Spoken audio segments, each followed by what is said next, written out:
김다경 단편소설 제목 아무도 없이입니다. 아침부터 하늘이 어둑하다.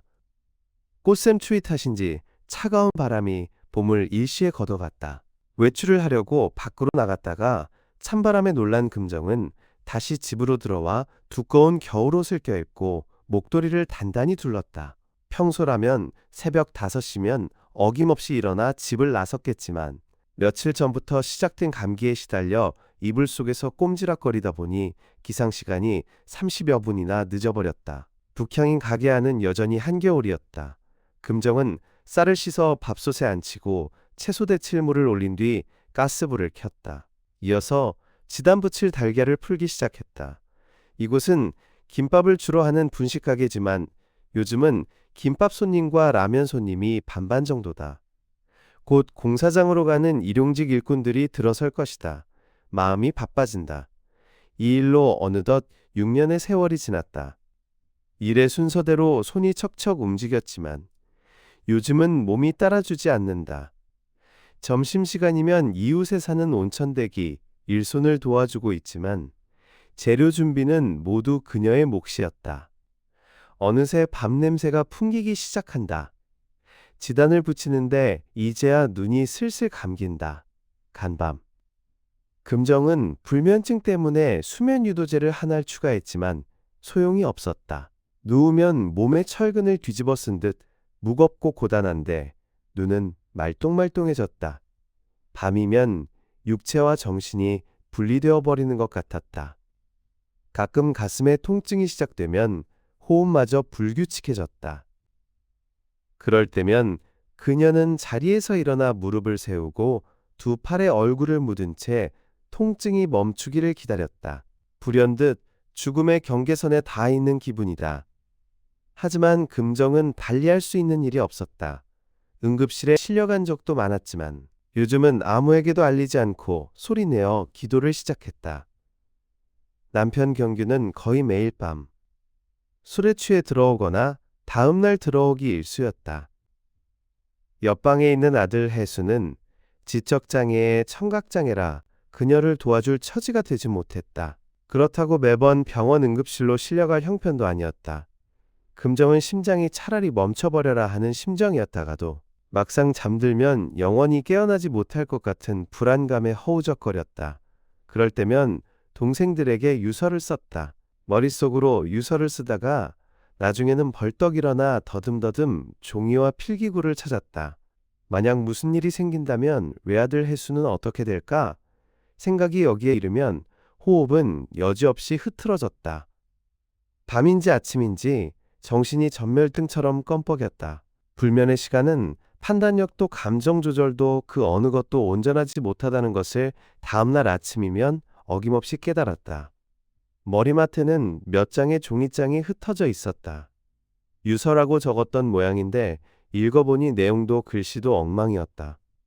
어둠 속에서 끄적거렸던 글이라 두서가 없었다. 유서를 읽고 나면 한없이 연약한 자신이 두려웠다. 그러던 중 셋째가 전화도 없이 불쑥 집으로 찾아왔다.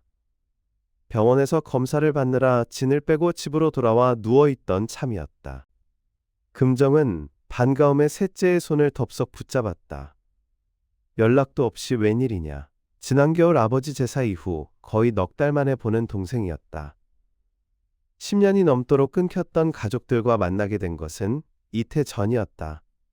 분식가게에서 우연히 동생 친구를 만나 가족들의 소식을 듣게 되었고 그 뒤 동생들의 연락을 받게 되어 아버지의 제삿날에야 비로소 동생들과 재회했다. 요즘은 동생들과 가끔 전화 연락을 하며 지내고 있었다. 의논할 것도 있고 해서. 셋째는 방 안을 둘러보며 느긋한 어조로 말했다. 금정은 셋째 얼굴을 바라봤다. 미간에 주름이 깊어졌지만 콧등에는 여전히 개기름이 번들거렸다. 집 찾기가 어려웠을 텐데 어떻게 찾았냐. 동네에서 이렇게 떨어져 있으니 찾을 수가 있어야지. 택시기사도 빙빙 돌기만 하고 돈 좀 들었지. 금정은 지금껏 왕래가 없던 동생이 집까지 찾아와서 반가웠지만 어떻게 집을 찾아왔는지 궁금했다. 택시기사가 우리 집을 용하게 찾아줬구나. 주소를 아니까 찾아주더만. 우리 집 주소를 어떻게 알았냐? 금정이 살고 있는 곳은 번지수만 가지고 찾아오기는 힘든 편이었고 동생들에게 번지를 가르쳐준 기억도 없었다. 언니는 안 가르쳐줬겠지. 하지만 알고 있는 거지. 혜수는 어디 있어? 방에 있어. 그녀가 턱으로 방을 가리켰다. 셋째가 쪼르르 방으로 향했다. 금정은 셋째가 집을 나가는 것을 보지 않았다. 셋째가 떠난 후 금정이 곧바로 한 일은 주전자에 물을 붓고 끓인 뒤 따뜻한 물을 한 모금씩 마시는 것이었다. 숨을 한번 몰아쉬고 물을 한 모금 마시고 또 숨을 몰아쉰 뒤 물을 마셨다. 한 잔의 물을 다 마시는데도 시간이 꽤 걸렸다. 그녀는 잔을 들어 물을 마시려다 빈 잔을 확인하고 다시 잔에 물을 부었다. 내가 큰언니를 여기까지 만나러 온 것은 셋째는 얘기를 시작하기도 전에 눈물을 줄줄 흘리기 시작했었다. 한참을 울고 난 뒤 혜수의 유산을 2년만 빌려달라고 말했다. 금정은 유산을 빌려달라는 동생의 말에 깜짝 놀랐다. 유산이라면 그녀가 죽은 뒤에 읽었어야 할 유서를 셋째가 이미 읽었다는 얘기가 되었다. 혜수의 유산은 말 그대로 내가 죽은 뒤에 쓸 수 있는 돈이잖아. 지금 현금이 있는 것도 아니고 가게 보증금을 빼야 되는데 보증금을 빼면 장사는 어떻게 하고 우린 뭘 먹고 살란 말이냐? 가게가 우리 가족 유일한 생계수단인데 내 아들 문제는 딱하지만 도울 수 없어 미안하다. 큰언니 그런 뜻이 아니잖아. 빌려달라는 거지. 솔직히 말해서 막내도 자주 아프잖아. 만약 막내가 죽으면 그 돈은 모두 누구에게 가겠어? 막내에게 돈을 주는 것이 아니고 맡기는 것뿐이야. 막내 동생이 죽으면 막내 아이들이 해수를 맡을 거야. 더 이상 이 얘기는 안 들은 걸로 아마. 셋째는 자신의 무능과 가난한 살림살이를 탓하며 한참 동안 눈물을 훔치더니 자리를 박차고 일어나 뒤도 돌아보지 않고 집을 떠났다. 금정은 동생을 매정하게 대한 것 같아 마음이 편치 않았다. 그날 밤 둘째한테서 전화가 왔다. 언니 잘 있었어? 셋째가 오늘 언니 집에 왔다 갔다 들었어? 언니 셋째만 너무 나무라지 마. 나도 솔직히 말하면 셋째 의견에 동감이야. 너도 뜯어봤구나. 셋째가 봤다면서 뜯어보라고 해서. 솔직히 말하면 언니가 너무한 거 아니야? 금정은 갑자기 몸이 떨렸다. 핸드폰조차 손에서 떨어질 것 같아 손가락에 힘을 주었다. 나도 서운했어. 막내는 잘 살잖아. 그럼 막내한테만 돈을 몰아주는 건 아니라고 봐. 셋째가 돈이 필요해서 언니에게 간 모양인데. 금정은 말을 하려다 당황했다. 입이 모조리 말라서 입술이 떨어지지 않았다. 암수수로 생긴 후유증이었다. 그러니까 셋째네 아들 있잖아. 이미 들었겠지만 걔가 빚이 많아서 사채를 썼나 봐. 그래서 큰언니에게 살려달라고 부탁해볼 생각이라고 말하더라고. 급하니 큰언니에게 간 모양인데 너무 서운하게 생각하지 마소. 직장 생활하는 녀석이 뜬금없이 사채라니. 그건 나도 몰라. 걔가 55평 아파트에서 사는데 빚을 내서 샀는지 자세한 건 모르겠어. 그럼 아파트를 팔아서 갚아야지. 아무튼 형편이 너무 어렵다고 하더라고. 나라도 그런 일 당하면 큰언니를 찾아갔을지 몰라. 그리고 솔직히 말하면 나도 서운해. 나한테 그 돈을 주면 우리 두 아이들이 혜수를 잘 보살펴 줄 텐데.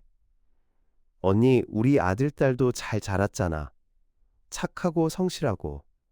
금정은 불규칙하게 뛰기 시작하는 심장을 어쩌지 못해 입을 닫았다. 지난해 겨울 친정아버지의 제사를 모시고 난 뒤 자매들만 둘째 동생네 집으로 우르르 몰려갔다. 그날 금정은 오랫동안 간직해왔던 유서를 새 여동생에게 한 통씩 나눠주었다.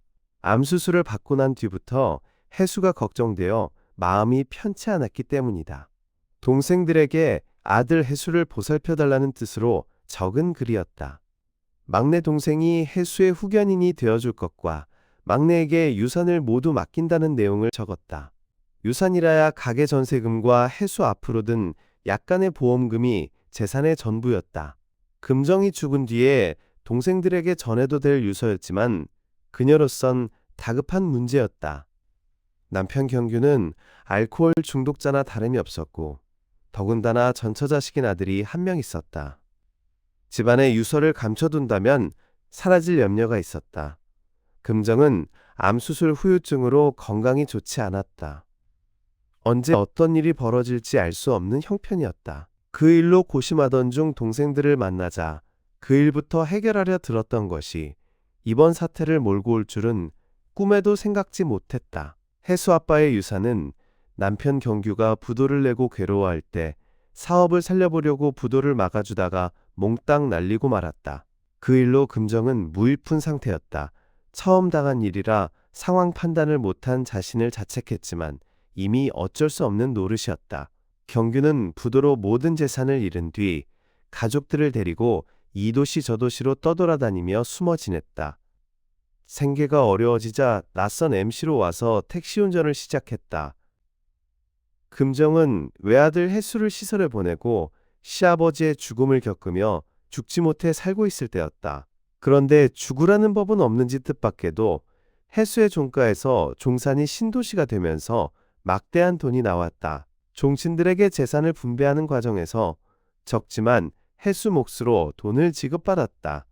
금정은 그 돈을 기회로 혜수를 시설에서 데려왔다. 가게 보증금도 안 되는 돈이었지만 금정은 분식 가게를 임대하여 장사를 시작했다. 그 일이 혜수와 함께 살 수 있는 유일한 방편이었다. 남편 경규가 운전을 그만두고 분식 가게에서 배달을 하겠다고 나섰지만 금정은 혜수 몫의 유산은 어떤 일이 있어도 지켜서 혜수에게 넘겨주어야 한다고 생각했다. 장사를 시작했을 때 배달 없는 장사라 처음에는 임대료를 내기도 힘들었다. 다행히 전처소생인 세종은 제대 후 집으로 귀가하지 않고 밖으로 떠돌았다. 회사에 취직해 일을 하고 있다던 세종은 친구들과 금은방을 털다가 절도범으로 잡혀서 지금은 교도소에 복역 중이었다. 그 일로 경규는 일보다 술로 소일했다. 금정은 전세금 절반을 빼서 월세로 돌리고 셋째 동생에게 조금이나마 빌려줄까 생각해보기도 했다. 그러나 그 일은 아무리 생각해도 해선 안 될 것 같았다. 5년 전 갑상선암을 제거하기 위해 수술실로 들어가며 금정은 절박했다. 사후에 혜수의 생명줄이 될 수 있는 것은 무엇일까? 금정의 생각엔 혜수를 따뜻하게 보살펴줄 가족이 필요했다. 가족을 만들어줄 생각을 오랫동안 해왔고 지금도 그녀는 그 생각을 버리지 못하고 있었다. 혜수를 선보인 일도 몇 차례 있었다. 중복 장애인 혜수와 살아줄 여자가 있을까?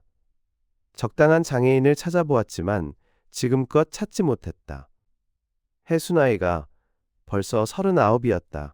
혜수는 수년 동안 세탁소에서 빨래하는 일을 했지만 화학약품에 노출된 피부는 습진과 온갖 피부병에 걸려 고생했다.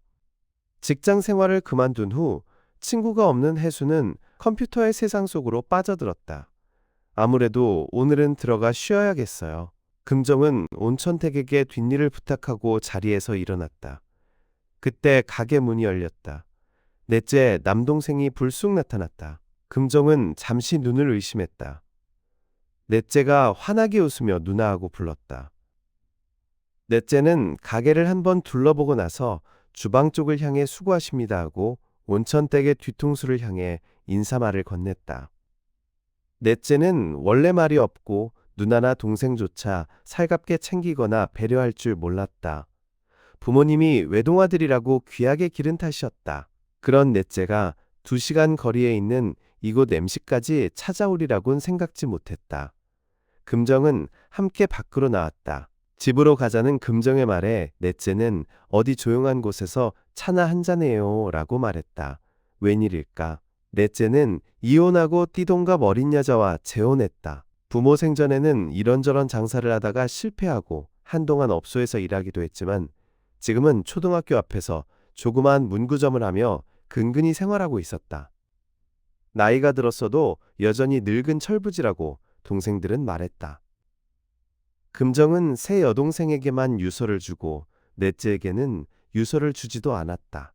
유서에 대해서는 함구하라고 여동생들에게 입단속까지 시켰던 터라 넷째의 방문은 낯설었다. 여기까지 웬일이냐?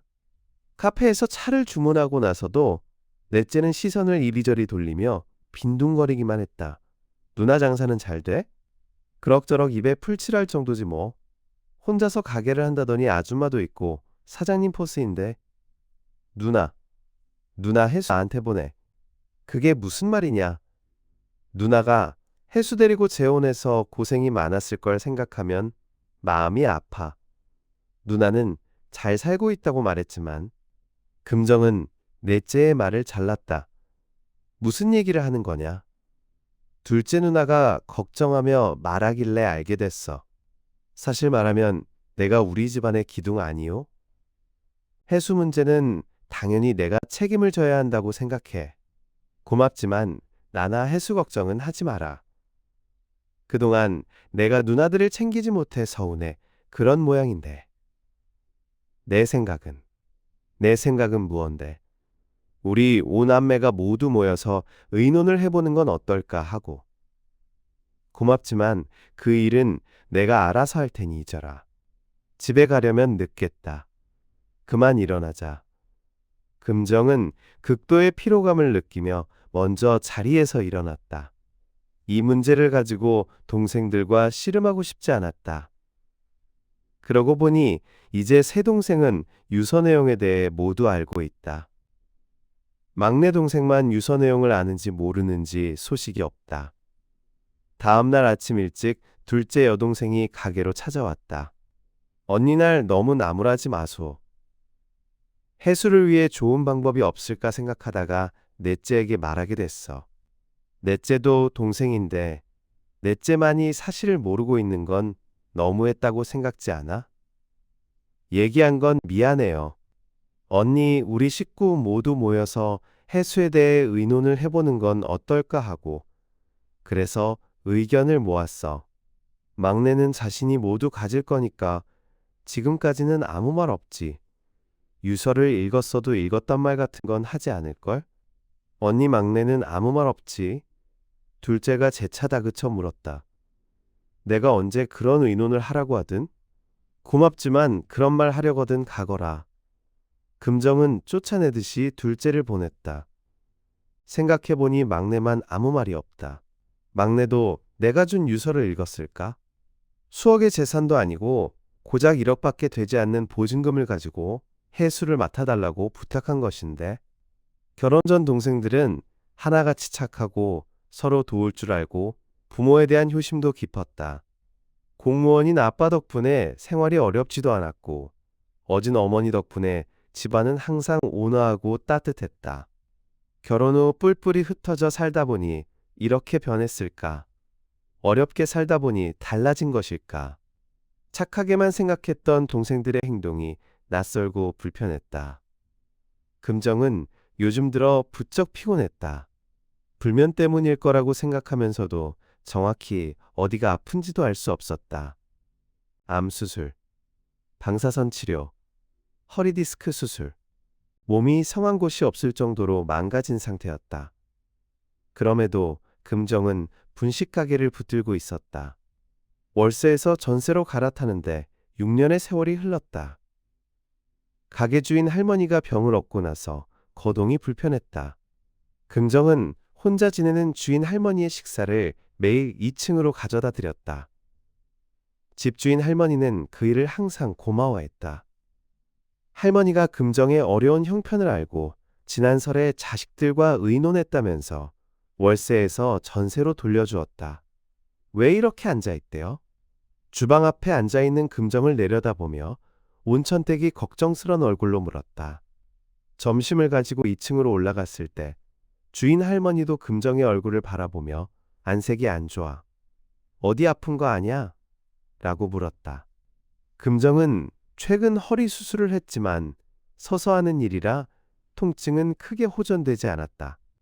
의사의 말대로라면 충분한 휴식을 취하지 않고 일을 시작한 탓이라고 했다.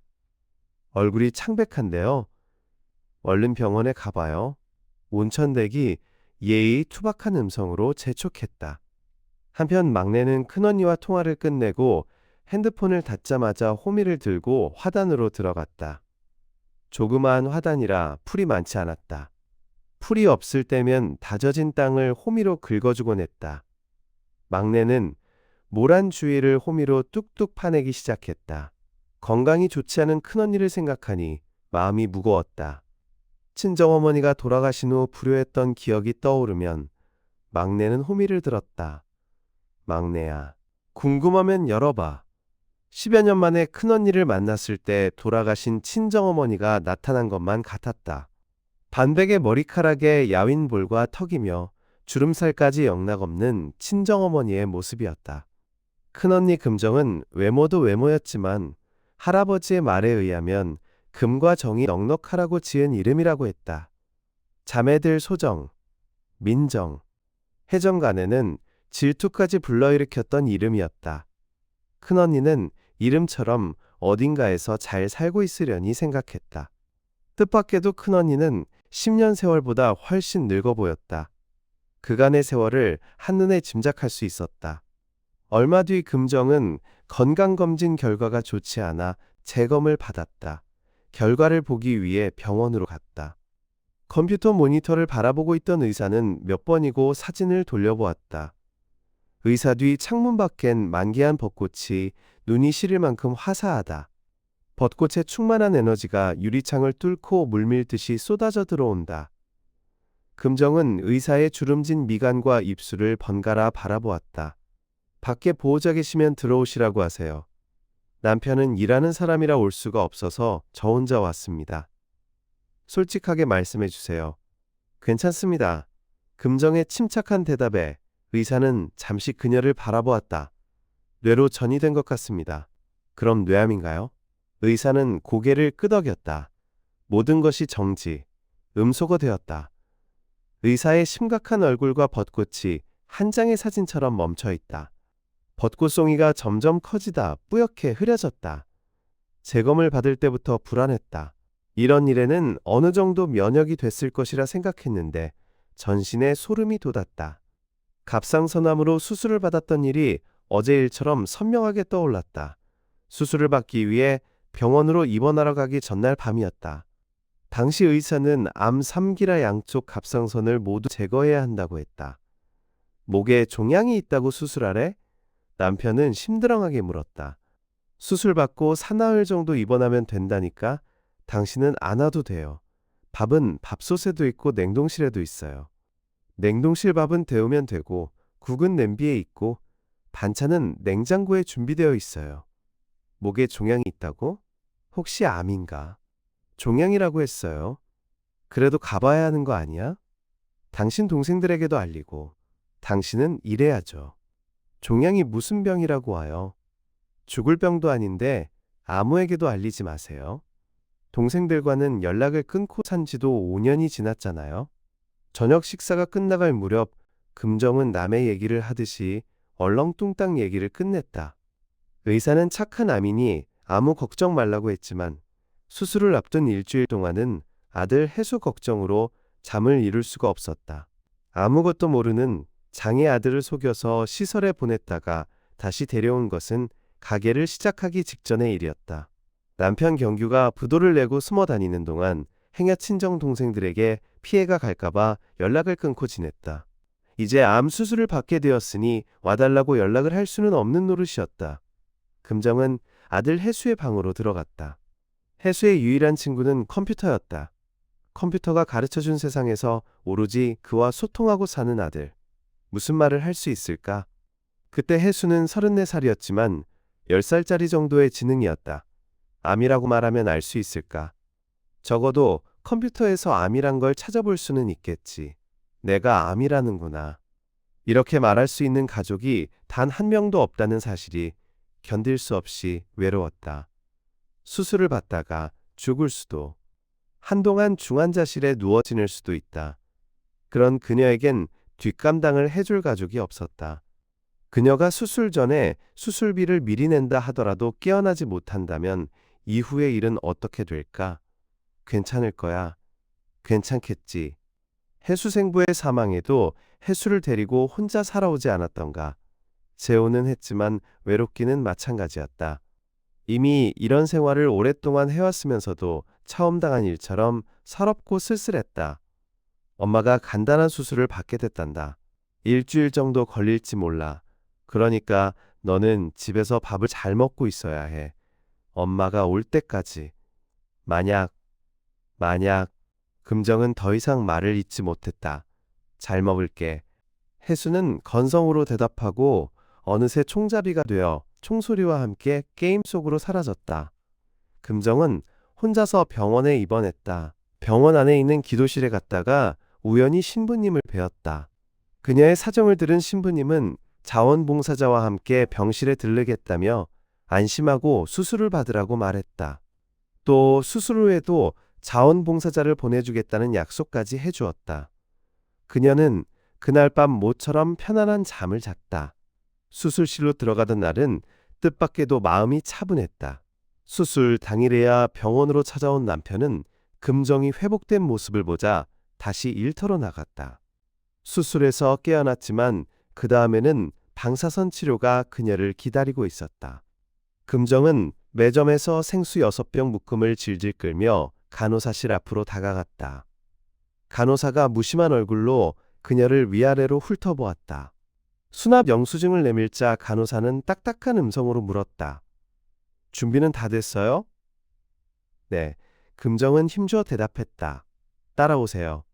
간호사가 말하며 복도를 따라 앞장서 걸어갔다.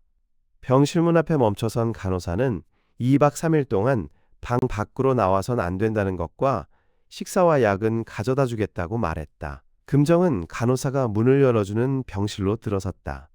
텅 빈 병실에는 싱글 침대와 작은 TV가 하나씩 놓여 있었고 입구에는 화장실이 딸려 있었다. 2박 3일 동안 그녀가 지낼 거처였다. 불편하시겠지만 여행 왔다고 생각하세요. 금정이 잠잠히 실내를 둘러보고 서 있자 간호사는 그런 그녀가 딱해 보였는지 온기 없는 음성으로 말했다. 위급시 벨을 누르세요. 간호사는 문 앞에서 서둘러 떠나갔다. 방문이 닫히자 사면은 벽이 되었다.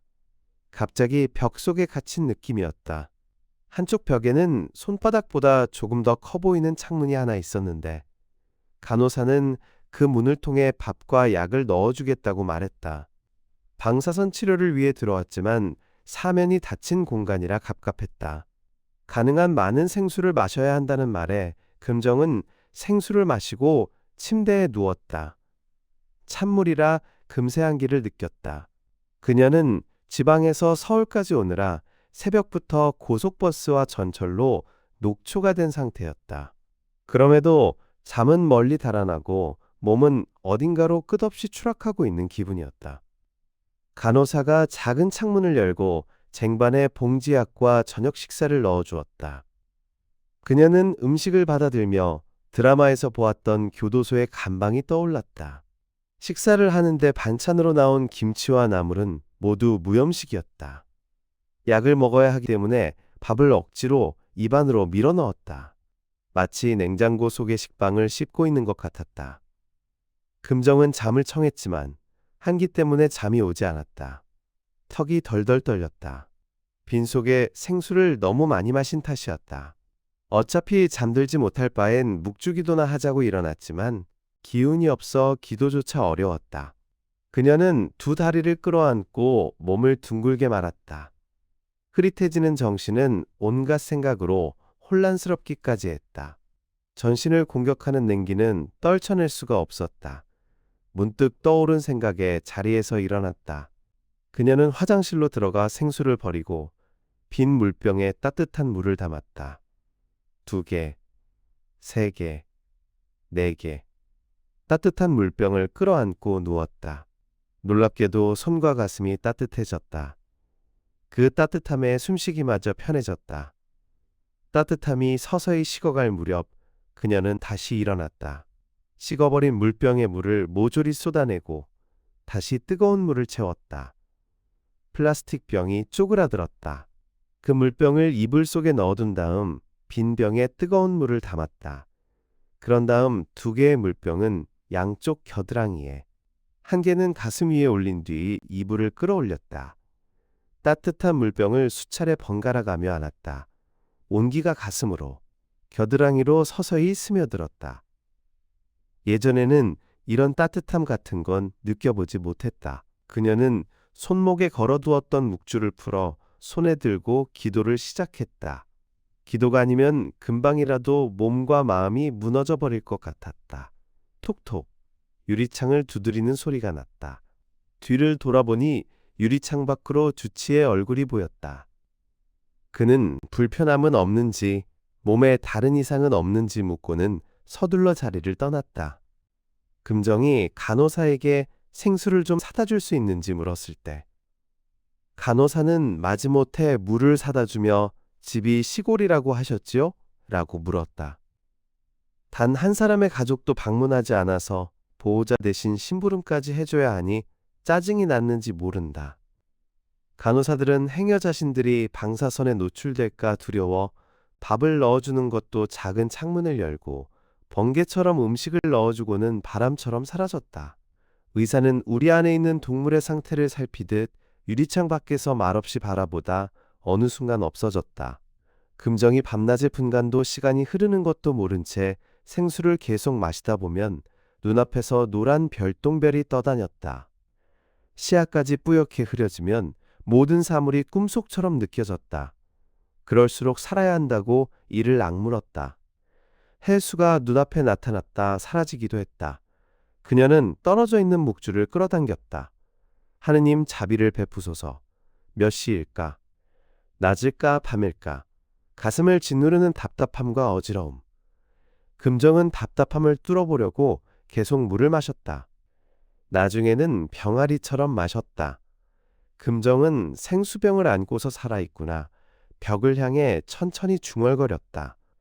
간호사가 창문을 열고 음식을 안으로 밀어넣었다.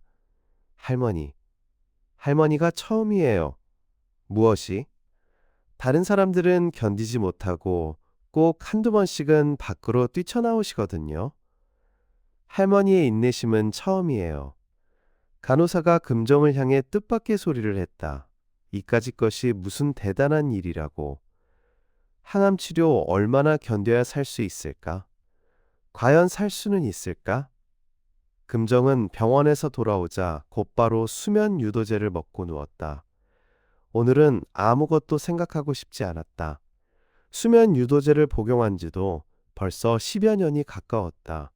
금정은 종잡을 수 없는 감정에 묶여 있었고 몸은 무언가에 짓눌려 옴짝달싹할 수 없었다. 해수를 어떡하지? 그녀가 세상에 태어나 떨궈 놓은 단 한 명의 아들 해수.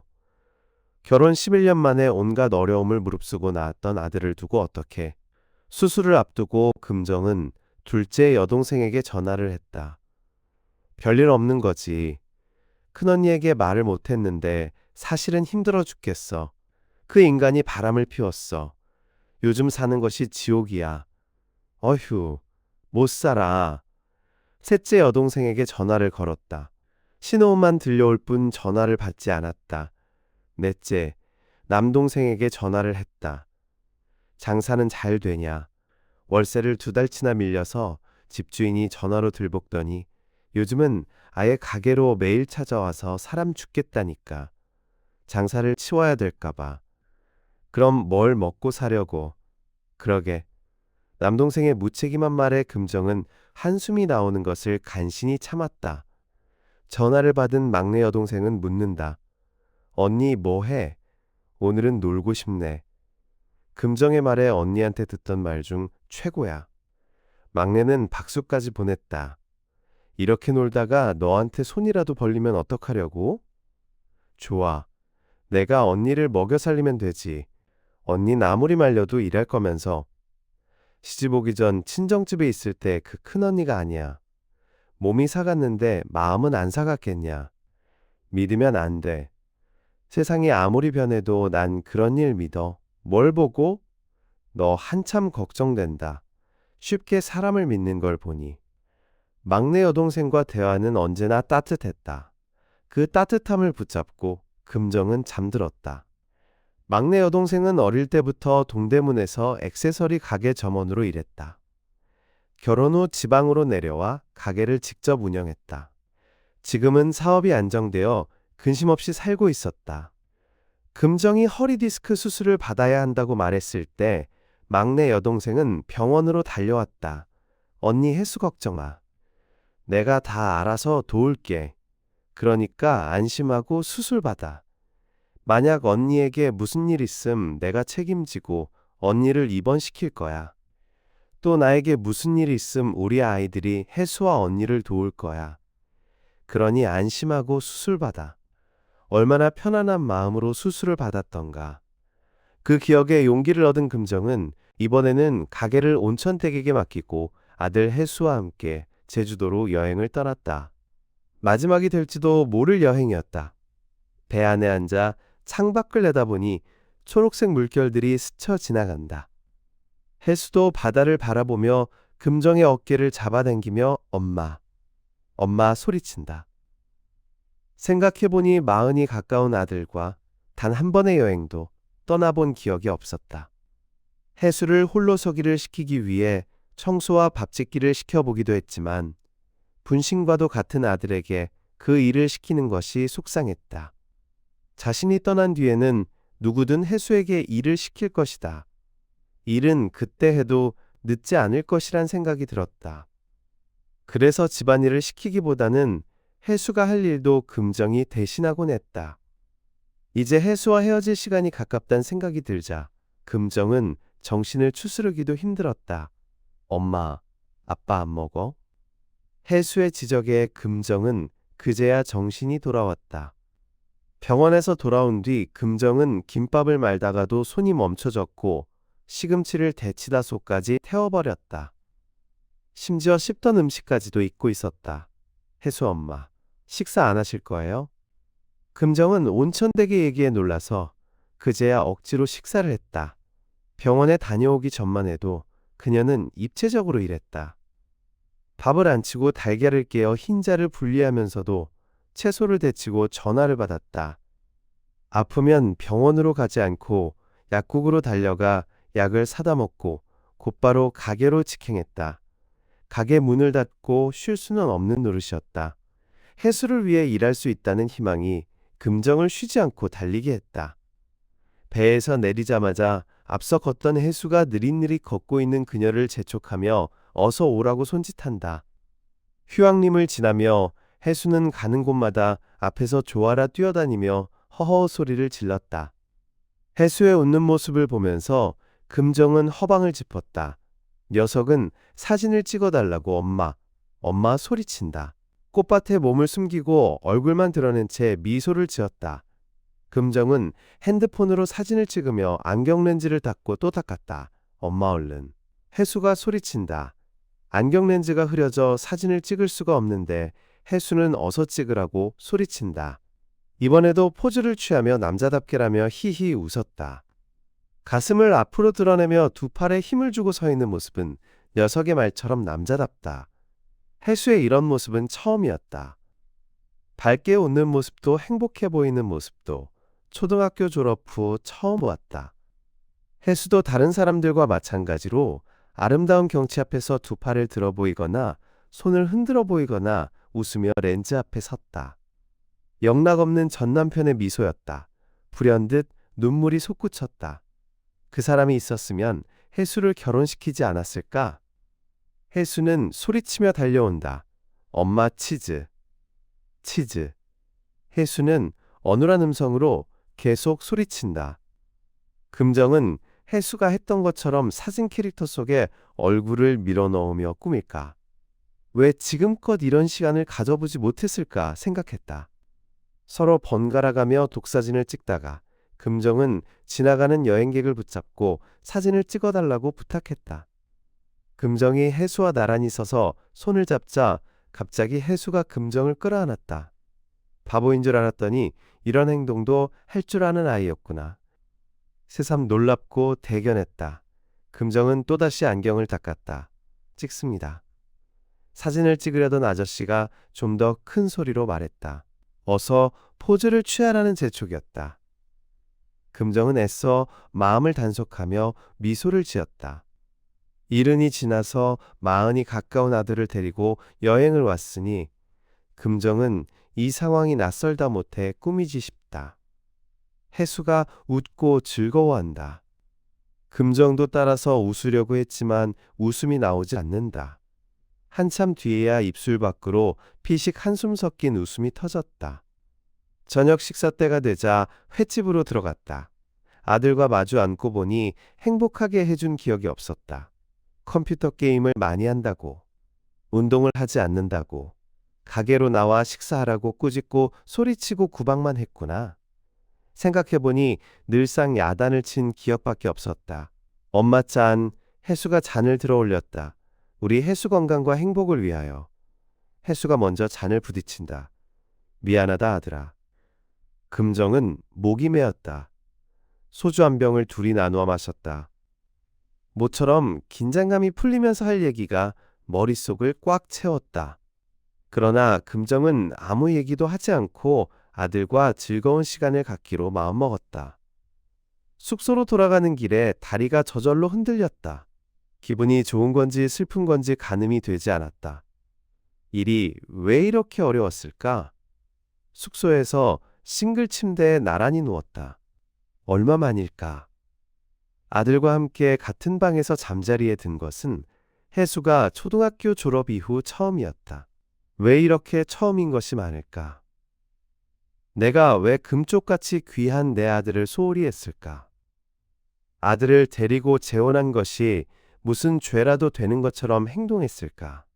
남편과 시댁 식구의 눈치를 보느라 아들을 소홀히 했던 생각을 하니 뜨거운 눈물이 쏟아졌다. 왜 그토록 못난 생각만 하고 살았을까? 가게를 남에게 맡기고 남편을 남겨두고 둘이서만 여행을 한다는 것을 생각이나 해봤을까? 이제는 움켜쥐느라 힘들었던 모든 것을 내려놓아야 할 시간이 가까워지고 있다. 만약 교통사고나 기타 사유로 사고사를 당했다면 혜수는 엄마를 기억이나 할까? 비록 병에 걸려 이제야 아들과 여행을 나왔지만 신은 혜수와 그녀를 위해 추억을 선물해 주신 것 같았다. 혜수야, 외할머니께서 돌아가셨던 거 기억하지? 너를 낳아준 아빠도 돌아가셨고, 만약 엄마가 죽으면 누구하고 살 거야? 아빠하고. 혜수의 거침없는 대답에 금정은 한참을 말없이 앉아 있었다. 오늘도 경규는 술에 취해 집인지 길인지도 모른 채 어딘가에서 자고 있을 것이다. 경규는 세종이 교도소에서 돌아오면 술을 끊겠다고 했지만 그녀가 보기에 경규의 알코올 중독 상태는 점점 심해지고 있었다. 경규가 혜수의 아빠 노릇을 하게 된다면 혜수는 곧바로 고아 신세가 되어 어느 곳을 떠돌게 될지 알 수 없었다. 혜수의 친가 쪽으로 작은 아빠와 작은 엄마가 있었지만 변변치 않은 형편은 고사하고 금정이 재혼으로 시댁과 단절된 뒤로는 남남이나 다름없었다. 우리 혜수를 어떡하지? 금정은 예전에 혜수에게 했던 말, 엄마가 죽으면 막내 이모에게 가라고 했었는데 갑상선암 수술을 받기 위해 병원으로 가기 전날 그 말을 했었는데 오늘은 이 말이 나오지 않았다. 좀 더 냉정한 시간이 필요하다고 생각했다. 그러나 여전히 정답이 보일 것 같지 않았다. 시간이 흘러 막내 집으로 셋째가 찾아왔다. 막내가 셋째 언니를 반겨 맞은 뒤 다과를 준비했다. 셋째가 식탁에 앉으며 주방을 둘러보았다. 막내가 다과를 가지고 자리에 앉자마자 너 큰언니가 준 거 가지고 있지? 셋째는 다과에 손도 대지 않은 채 다짜고짜 물었다. 뭐? 큰언니가 너와 우리에게 봉투 하나씩을 주었잖아. 아, 그거 열어봤지. 아니, 열어보지 못했어. 나랑 언니 모두 열어봤는데. 우리 가족 모두 알고 있는데 너는 아직 열어보지도 않았다고. 응, 열어봐야 돼. 막내는 차를 마시다 말고 흥분으로 얼굴이 붉어지는 셋째 얼굴을 마주봤다. 꼭? 뭐 그렇다기보다 우리는 모두 열어봤으니까 너도 열어본 줄 알았지. 언니 차 마셔? 시켰어. 막내가 차를 건네주며 말했다. 안 열어봤다 그 얘기지? 셋째가 재차 물었다. 응, 무슨 얘기가 써있는데. 안 읽어봤다니 할 말이 없구나. 셋째가 이번에는 비꼬는 투로 말했다. 큰언니가 얼마 전에 봉투를 열어봤냐고 묻더라고. 안 열어봤다고 했더니 열어보고 싶음 열어보라고 했었어. 그래서? 셋째가 놀라며 물었다. 유서를 준다는 게 뭐겠어? 사람이 죽는다는 거잖아. 우리 형제들 중 누군가를 떠나보낸다는 생각을 하니까 우울해지더라고. 큰언니가 읽어보라고 했어도 안 읽었다고. 이런저런 얘기를 하다가 해수를 맡아달라고 하는데 그런 심정을 생각하니까 무지 마음이 아팠어. 결혼 11년 만에 어렵게 낳은 아기가 아니요. 큰언니가 해수를 낳으려고 얼마나 고생을 했는데. 그랬지. 셋째가 고개를 끄덕였다. 큰언니가 사람의 일이란 내일 일도 모르는 일이니 만약 나에게 무슨 일이 있거든 해수를 부탁한다며 봉투를 줬어.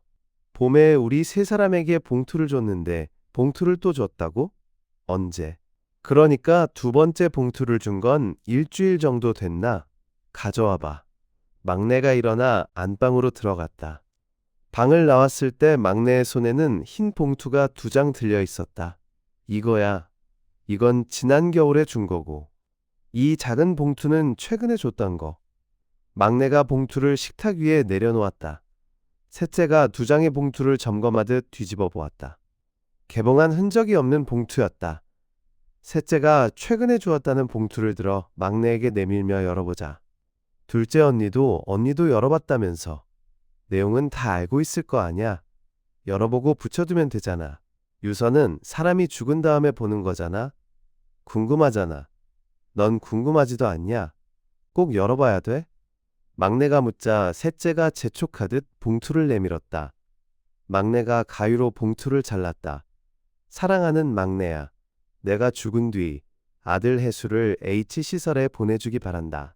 얼마 되지 않는 통장에 돈과 가계 보증금은 해수가 가야 할 H시설에 기부해라. 그리고 내 몸은 대학병원에 기증하기로 이미 서류 정리를 마쳤다. 이제야 모든 일이 끝난 것 같구나. 막내야. 내가 살아있는 동안 시설에 있는 해수를 한 번씩 찾아봐 주었으면 좋겠다. 미리 말하지 못해서 미안해. 막내야 꼭 내 뜻대로 실천해 주길 바란다. 이 부탁을 할 수 있어서 좋구나. 용금정. 또 한 장의 편지지가 들어 있었다. 사랑하는 동생들에게. 부족한 언니지만 언니는 너희들과 함께했던 시간이 행복했다. 나는 외롭고 쓸쓸할 때면 성경을 읽었다. 성경에서 찾아낸 한 문장 때문에 지금은 나의 남은 삶은 외롭지 않을 것이다. 용기를 내어라. 나다. 두려워하지 마라. 마테오 14장 27. 이 한 문장을 붙잡고 힘을 얻을 수 있었단다. 너희들도 어려운 일이 닥치거나 고아처럼 외롭다고 생각될 때 이 말씀에 의지해라. 사랑한다. 용금정. 눈물을 훔치던 막내가 큰언니에게 전화를 걸었다. 전원은 꺼져 있었다. 이번에는 가게로 전화를 돌렸다. 나이든 아주머니의 음성이 들려왔다. 해수 엄마를 찾소? 해수 엄마는 지금 서울에 있는 병원에 갔어요. 언제요? 다 낫거지라. 해수는요? 해수 엄마가 데리고 갔지라. 어느 병원인지 아세요? 자세히는 모르지만 암튼 몸이 안 좋아서 수술을 하는가 보다. 근데 왜 못 써? 동생이에요?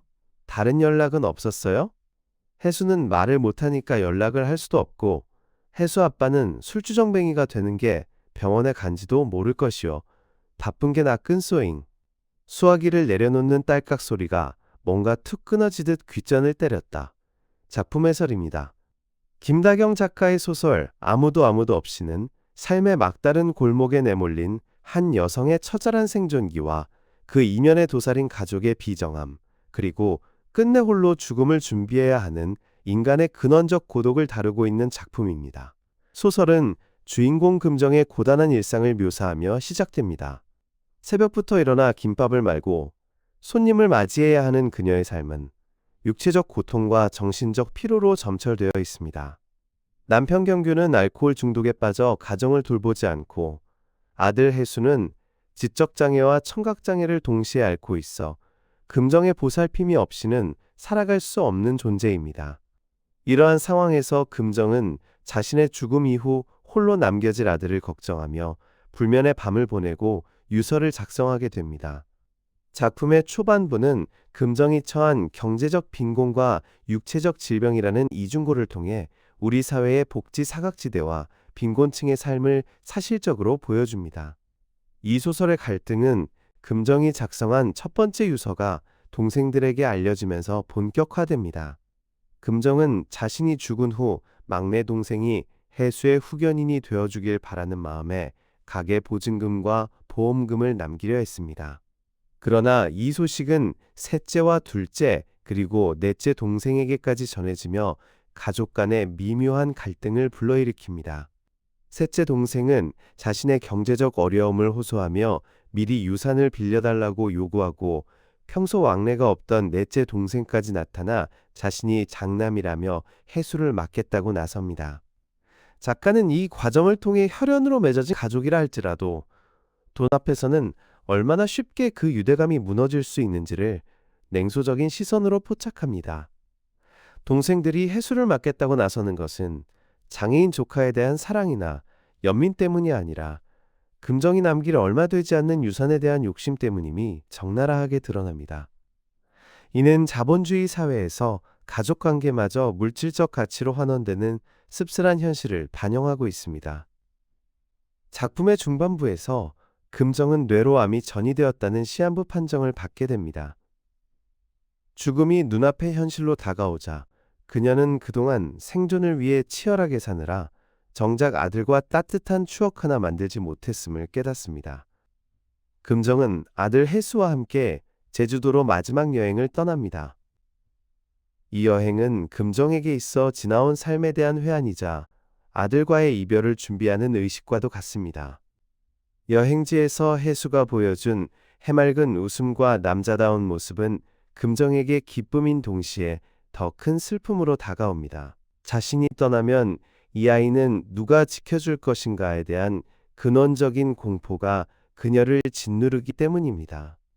사진을 찍으며 웃으려 애쓰지만 끝내 터져나오는 한숨 섞인 웃음은 독자들에게 깊은 페이소스를 전달합니다. 소설의 절정은 금정이 여행에서 돌아와 새로운 결심을 하고 두 번째 유서를 남기는 장면입니다. 그녀는 가족들에게 해수를 맡기는 대신 시설에 보내기로 결정하고 자신의 시신은 병원에 기증하기로 합니다. 이는 단순히 가족들에 대한 실망 때문만이 아닙니다. 오히려 가족들이 짊어지게 될 짐을 덜어주고 아들이 돈 때문에 가족들 사이에서 눈칫밥을 먹거나 이용당하는 것을 막기 위한 가장 현실적이고도 사랑이 담긴 선택입니다. 제목인 아무도 없이는 표면적으로는 곁에 아무도 없이 홀로 죽음을 맞이하는 금정의 고독을 의미하는 듯하지만 심층적으로는 그 누구에게도 의지하지 않고 스스로 생의 마지막을 정리하는 주체적인 결단을 상징하기도 합니다. 그녀는 철저히 혼자가 됨으로써 역설적으로 아들과 가족 모두를 지키는 길을 택한 것입니다. 작가는 결말부에서 막내 동생이 금정의 두 번째 유서를 읽는 장면을 배치하여 진한 여운을 남깁니다. 유서에는 해수를 시설에 보내고 남은 돈을 그 시설에 기부하라는 내용과 함께 성경 구절을 인용하여 남은 이들을 위로하는 메시지가 담겨 있습니다. 이는 금정이 죽음의 공포와 고독을 신앙과 모성애로 승화시켰음을 보여줍니다. 그녀가 병원에서 차가운 생수병 대신 따뜻한 물병을 끌어안으며 온기를 느꼈던 것처럼 비록 육체는 병들어 쓰러져 가지만 그녀의 영혼은 그 누구보다 강인하게 홀로서기에 성공했음을 암시합니다. 작품은 비극적인 상황 속에서도 인간으로서의 존엄을 잃지 않으려는 한 여성의 숭고한 의지를 보여주며 막을 내립니다.